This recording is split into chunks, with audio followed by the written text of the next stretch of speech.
What's that? Oh, he is so far away from the other circle. Dude, you're gonna have to get to the circle. Look at the map, look at the map. Hey, Gary here. Welcome to BookMob. It's episode 56. And today I'll be going through my Goodreads reviews from the first month of 2025, January 2025, from the 1st to the 31st. And I'll just let you know how I felt about books by reading my brief Goodreads reviews. Now, I've got about over 500 reviews of books up on my Goodreads page, and please feel free to check them out if you get the mood. I'll leave some kind of link, I suppose, at the bottom. I'm not sure if you can link individual pages on Goodreads, but anyway, regardless, I've got 500 reviews there, and my reviews are never particularly about the technical aspects of books. It's more how I feel and how the book made me feel, whether it was good, bad, or indifferent. Anyway, so the first book I read in 2025 is Philip K. Dick's The Penultimate Truth. Now, this is a crazy book, worth reading. So, Philip K. Dick is a master of prophecy. In Philip K. Dick's 1964 novel, The Penultimate Truth, he writes about how the elite few control the minds of millions. How? Through influence, power, demonic governance, and a cabal that manipulates truth through ideology with hardcore propaganda. Sounds great so far, doesn't it? World War III rages on the surface of the earth. Millions are trapped and living desperate lives in the ant tanks scattered throughout the world.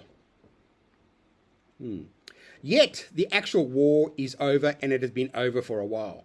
And a few elites have stolen the surface of the earth and live lives of luxury and relative ease with the help of robots that the actual people in the ant farms or the ant tanks design and make to carry out the war.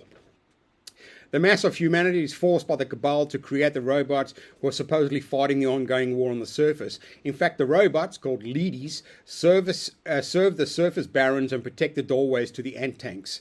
Humans, driven by desperation, seek to escape the underworld, and some escape to the surface, only to be met with the absolute horror that they have been duped. The entire planet under the thumb of a few who run everything, control everything, to hold on to power. Sound familiar?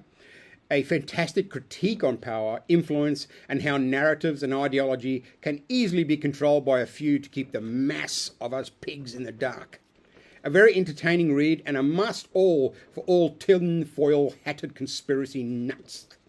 Fantastic look at the politics of propaganda. I think I gave it a 5-star, but that's the first book of 2025. Now, the next book is another science fiction. I was on a science fiction kick towards the end of 2024 and into 2025. Okay, this one is by Alfred Bester, The Stars, My Destination. Ooh. Cue in Outer Limits music. All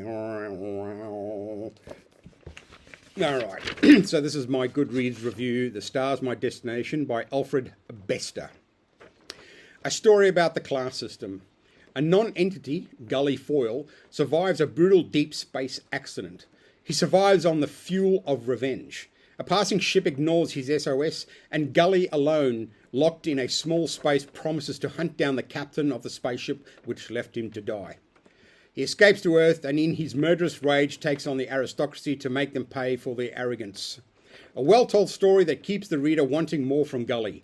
Gully is like the hero who may or may not be a man worth saving. His ignorance of the universe, of how the universe plays into the sentiment of a ruling class. Gully has zero skills and no recommendations for a future. A pawn in the big chess game. Familiar, I guess, with the penultimate game, but two different stories. Here comes the messiah of trouble for the self-righteousness of a society grown so far isolated from everyone else. Boy, these books, I think this was written in the 60s or whatever, but they sure knew what they were talking about. An entertaining read. I bought it for $12.95 from Harry Hartog in Ride. Always trying to put the price because books are going up at the same time. You can get great books on sale prices, and that's one to look out for. Now, my third read of 2025 was directly from a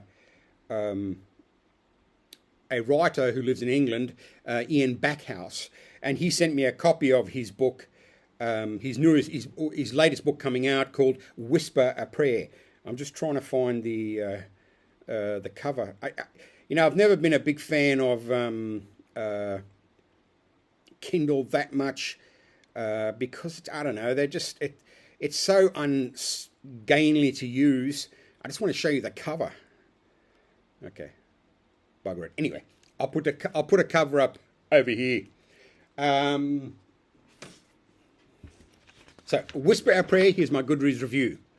Ex-copper John Pierce and Ed Thorne in this paranormal sidekick return in Ian Backhouse's latest chilling and highly entertaining novel, Whisper a Prayer. I was hoping to have him on the show, but I'm still waiting to hear back from him. The one element of reading a Backhouse novel is his natural sense of the vernacular. The banter and humour that underlies the book provides a great balance between the real and the paranormal themes and universes. As much as I enjoyed reading Ian's visceral and intense descriptions of paranormal disturbances, it's his meaningful expression of his character's dialogue. He has some great scenes between one copper and another bloke, and the way they talk, it's very literal. And coming from the army, I kind of get a lot of the black humour and a lot of the way the characters interact with each other. Ian understands black humour and deploys it beautifully throughout the novel. In Whisper a Prayer, Ian explores the very human, though demonic, actions of a medical cabal running a mental institution in the 1960s. The past is a graveyard filled with the nasty and hidden activities of sadists. Recent real-world inquiries, the Ely Hospital inquiry for one in England, reveals that under the guise of protection operate demonic and nasty people. And this is where the novel resonates as a narrative truth. An engaging and thoroughly enjoyable read. I'm a big fan of Ian Backhouse, and I look forward to talking with him on BookMob as soon as I can get hold of him again. So that's the third book of 2025. Okay, the next two books. Okay, the first one I thought was The High Window by Raymond Chandler. The High Window. Boy, what a great book this was. I mean, I've read some Chandler in the past, but I've never read... Anyway, I'll check out my Goodreads review. Goodreads review, The High Window by Raymond Chandler. I've come to Chandler late in my reading journey, though I did read Farewell My Lovely early on. However, I did not appreciate the beautiful and gorgeous style that Chandler expressed. Now, suddenly having read two Chandler Philip Marlowe novels in a week, The Lady in the Lake, I've been fully exposed to the distinctive, engaging prose which Chandler woos his readers. His descriptions of 1940s Los Angeles are simply hypnotic. His understanding and expression of geography in order to tell the story is fascinating. He must have had the most remarkable mind to soak up minor details about the physical world around him. Houses, roads, suburbs, and the minutiae of little doors, pathways, gardens. It adds so much to the ongoing narrative. Also, his characters are burnt into the text. His concentration of both the men and women who populate the stories are a very real base, quite erotic. He creates larger-than-life characters who are real in his universe. Marlowe is a loner chasing bad people who commit foul acts. He stands up alone against the scum, the police, and even his own clients at times. It is almost as if Marlowe is picked out by clients who themselves have committed vile acts and require his absolution. Wonderfully told, pure pleasure. It makes sense how Hollywood snatched up his novels to create generations of interpretations of the private detective as a messiah. Reading him at times, his complex and interconnected stories can confuse the reader as to who is who and what is what. Yet, Chandler Marlowe delivers his stories abrupt and obvious outcomes. The stories build through webs of slow-moving plot that suddenly, in the final stages, explodes in revelation. It's always a good feeling.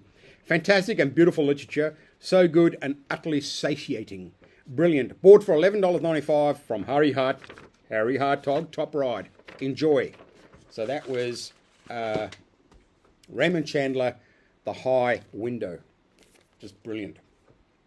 Okay, and the second Chandler for 2025 is The Lady in the Lake by Raymond Chandler. Yeah, great. Okay, so here's the other review. Goodreads review, The Lady in the Lake by Raymond Chandler. My second Raymond Chandler this week, and what a great couple of reading days I've had, and I really did. I read Farewell My Lovely a long while ago, but my reintroduction to the magnetic and hypnotic prose that Chandler is known for is simply sublime. The story is great. The landscape of the 40s Los Angeles is intoxicating and beautifully rendered by Chandler. The geography expressed is so volatile to the smooth and provocative universe of Marlowe. The detective who stands up to the brutes, the uncivilized, and the insane is a loner, adrift from the machinations of politics and corruption. Marlowe is not a tough guy as interpreted by Hollywood. Marlowe by Chandler is a moral force who works to uncover malfeasance and nasty deeds done dirt cheap. Marlowe is a Renaissance man in a modern setting. Out of date and unwanted, yet he overcomes contemporary vileness and is sometimes defeated by the pursuit of truth at all costs. He's always getting in trouble with the cops, with hoods, with his own clients. A world where friendship is deep, and that includes knowing that friends will also turn out to be weak and corrupted. Beautifully written, engaging, and thrilling story, so well told. Read Chandler in 2025. Make that one of your goals. Just magnificent literature. And I got this one for $11.95 at Harry Hartog, top right as well. Woohoo! That was good. Laid in. Beautiful cover designs too. Awesome. All right. Now my next book is The Cauldron by Zeno. Now Zeno is obviously a pseudonym, and it's, well, I'll read the review and we can find a bit more about Zeno. I like it. It does say a stirring, painful, true account. Pretty good. All right, The Cauldron by Zeno. For me, a thrilling find. The Cauldron, initially released in 1966 by Zeno, a pseudonym for an inmate serving a sentence for murder. A former paratrooper, and this is, I'm talking about the author, not the story, sorry. He was a former paratrooper fighting with the 4th Parachute Brigade at Arnhem in September 1944. The novel is a detailed and episodic story about the fierce and intense fighting during Operation Market Garden. Hence, remember The Bridge Too Far, the movie with Michael Caine and Sean Connery and loads of others. A distressing and fascinating insight at men at war, young men at that. The author's note states, this is a novel, although the battle and many of the incidents described in this book are true. That was on page 7 of the introduction. It's a no-holds-barred battle history guided or in the guise of a novel. I couldn't put it down because even though I knew the outcome of the battle for Arnhem, it was a desperate and heroic efforts of citizen soldiers fighting in World War II.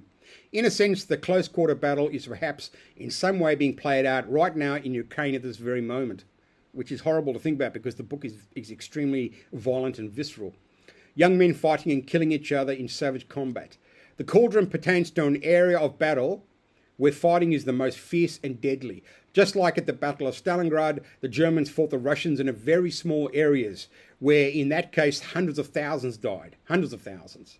What is a cauldron? It's a big fat cooking pot on top of a blazing fire. What's cooking? Young men. A fantastic but torturous read. One can read about war, but there is no way to feel it. And as Zeno was a soldier, actual battle-hardened soldier, his story is sort of spread with facts, and I put facts in inverted commas, and anecdotes to create his brilliant novel. Not easy to recommend across the board, but if you are at all interested in the psychology of fear and courage and killing, then this is a book you might want to read. I got this from Kinokuniya in Sydney for $24.99. A tough read. And here it is. Okay, 1, 2, 3, 4, 5, 6 books. And here we go. This is my second reading of Ira Levine, The Stepford Wives. He wrote The Boys from Brazil. He wrote, what was the other one? Rosemary's Baby. I read them at the end of 2024. And this is, here we go again. Made into a movie twice, but the book is fantastic. Okay. Goodreads review, The Stepford Wives by Ira Levine. Okay. My second reading of this excellent and wonderful short novel.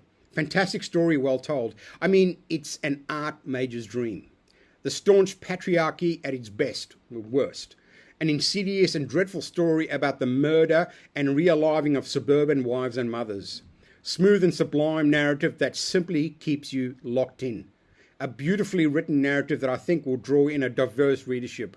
I always love spreading good news about novels that the non-reader or the hesitant reader can think about sinking their creative guts into. And the Stepford Wives is one of those novels. One of those novels. Get a copy and enjoy your own private escape. Ira Levine has written some outstanding novels, and I've reviewed most of them on Goodreads. A dazzling teller of tales, pure entertainment and escapism. I got this from World of Books in a batch of 3 Levine novels from 1999. So actually, World of Books is a great place to find almost all books you want. You should check them out. So World of Books, and the postage is usually free. So it's kind of like taken over where Books Depository. I don't know if you remember, we had a wonderful decade or so of Book Depository where you'd buy a book and they'd send it to you postage free, which made a huge difference because postage really sucks. Anyway, so World of Books, that's where I got that book from. I've actually got a couple of books from World of Books over the last year, I should say. All right, now on to, I think, the 7th. 1, 2, 3, 4, 5, 6, 7, 8. The 8th book of January. This is Charles Bukowski, Tales of Ordinary Madness. Man, I love this guy. He's just the best. And here's my Goodreads review of Tales of Ordinary Madness by Charles Bukowski. Apparently, this collection of stories by Charles Bukowski is written by none other than from the godfather of low-life literature. That's on the blurb on the front there at the bottom. Unfortunately, I think that blurb on the cover is completely disingenuous and maintains a presence that Bukowski is some sort of angel of despair. No, Charles Bukowski was a writer, a poet, and a significant man of letters. He is not a vocalist for the bums and hobos or a lowlife. Bukowski is an original.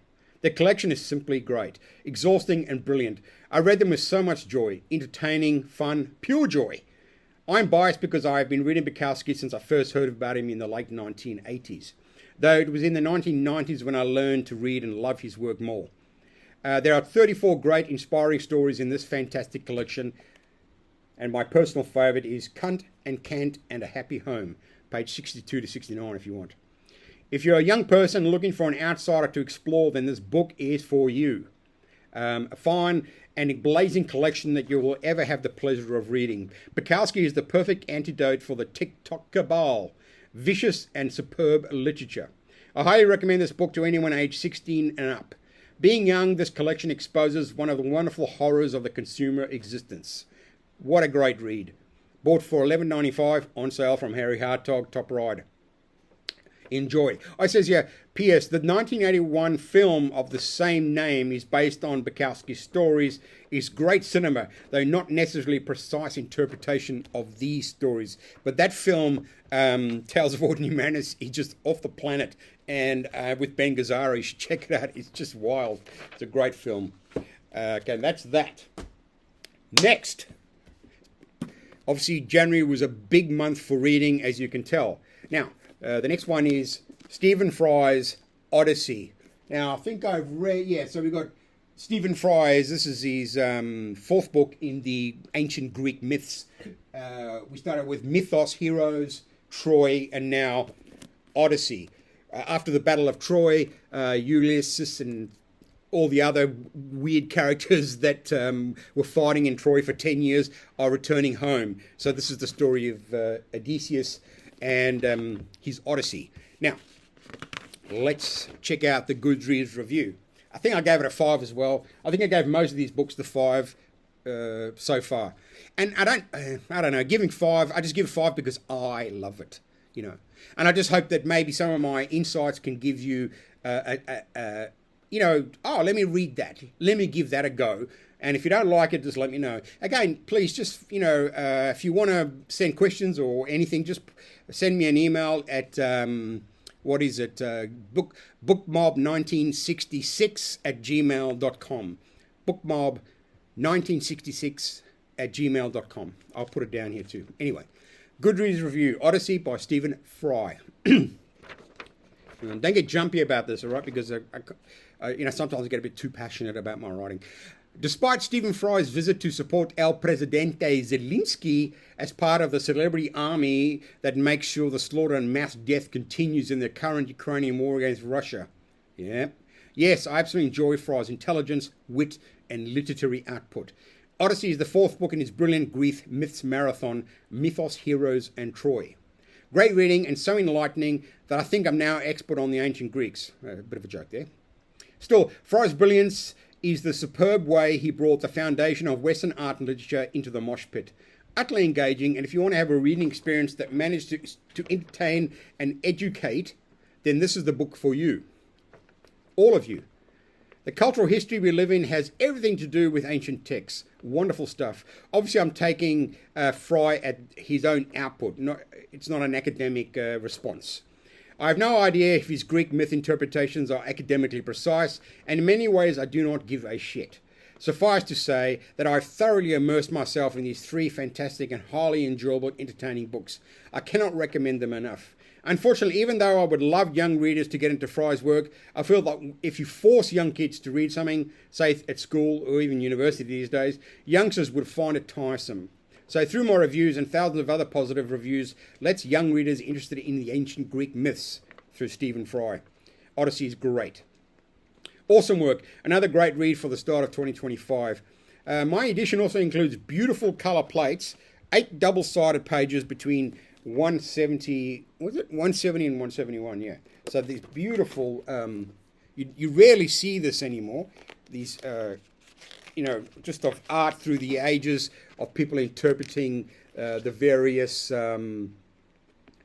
types of Greek legends and myths that they put into art, and just lovely stuff. So that actually is a bonus for readers, because if you look at the pictures in the beginning before you read the book, it kind of does help paint a picture. Okay, where am I? Okay, just a great treat in this time of miserly publishing. Again, I've been a follower and a fan of Stephen Fry across his massive cultural and literary output, and I am surprised by his support for more killing in Ukraine. It just seems remarkably insane, considering his more than liberal public opinions and views. I just don't understand it, why he went to kiss the ass of whatever. Still, the work is important and impressive. I highly recommend this added gem to the canon of myth and story. I got it for $24 from Big W Library. Enjoy. So that's Stephen Fry's Odyssey, number 4 in his Greek myths and tragedies and stories. All right, so that's that. We're coming to the end now.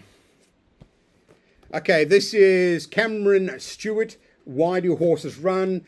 An Australian book. I wasn't that impressed, but excuse me.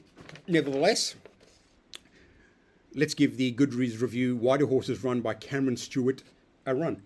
A debut novel. Always exciting to read the first published novel of any writer. Writing and publishing a novel is bloody fucking hard.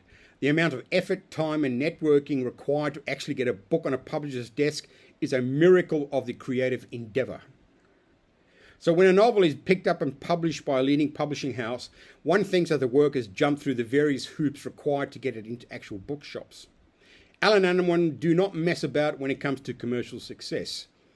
Okay, so after all that, is Stewart's novel worth the effort? According to publishers and critics, it is. So Why Does Horses Run is for me, okay, this is my part now. Why Do Horses Run is a torturous narrative that drags itself through over 300 pages. There is something buzzing in the story, but it simply doesn't reach any point of relief. The death of a child must be one of the most horrific and frightening aspects of contemporary life. A father wanders the landscape reminiscent of the 1984 movie Paris, Texas. That's exactly the feeling I got when I started reading the initial stage. It just reminded me of the opening scenes from Paris, Texas. The loss of meaning and grief in this novel does not reach the depths of hell one would imagine. I have no idea if Cameron Stewart has experienced this life-changing, savage damage. The novel meanders and loses itself in the description of landscape, which is great, but it's just incessant. I found the narrative smooth and simple, yet like a one-armed bandit, the slot machine, it does not pay out in silver dollars. Stories are created and ended with superficial conclusions. I fully enjoyed the first, say, 150 pages, but the incessant and banal self-destruction wears thin and dull. The opportunities for taking his story elsewhere kind of failed. I hope there would be a sexual reconciliation with the older woman, because it sort of built up to this idea of this young man and this, this 70-year-old woman. There was a connection between them, but it just never got fulfilled.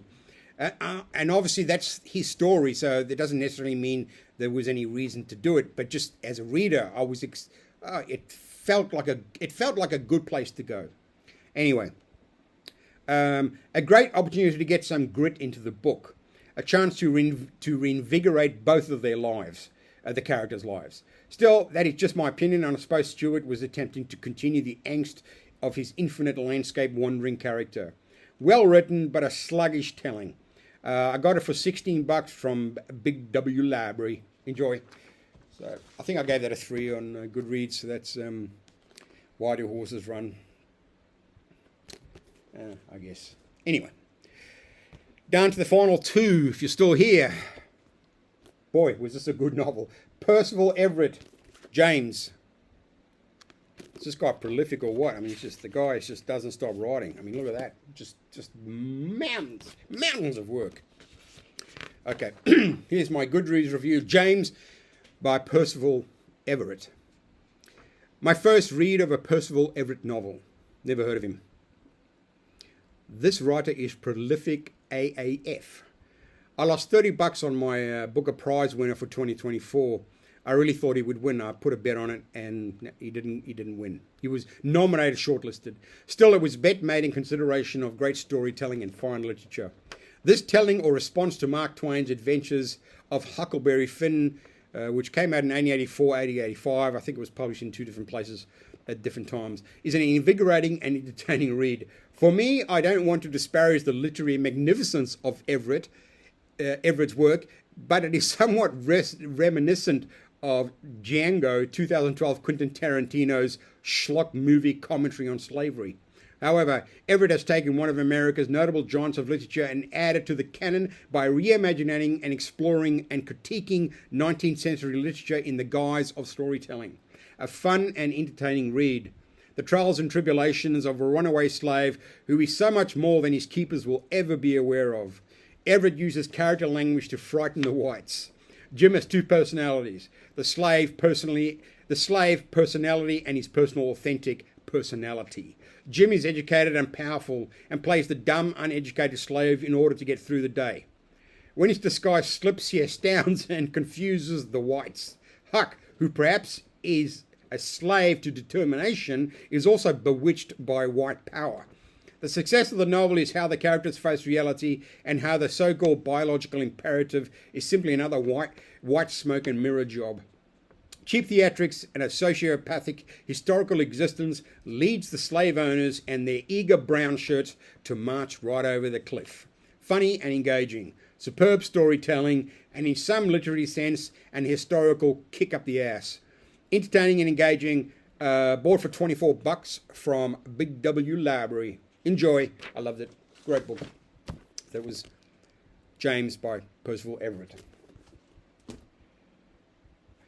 And finally, we come to the end of January's Goodreads reviews. And the last book I read was Paul Murray's The Bee Sting.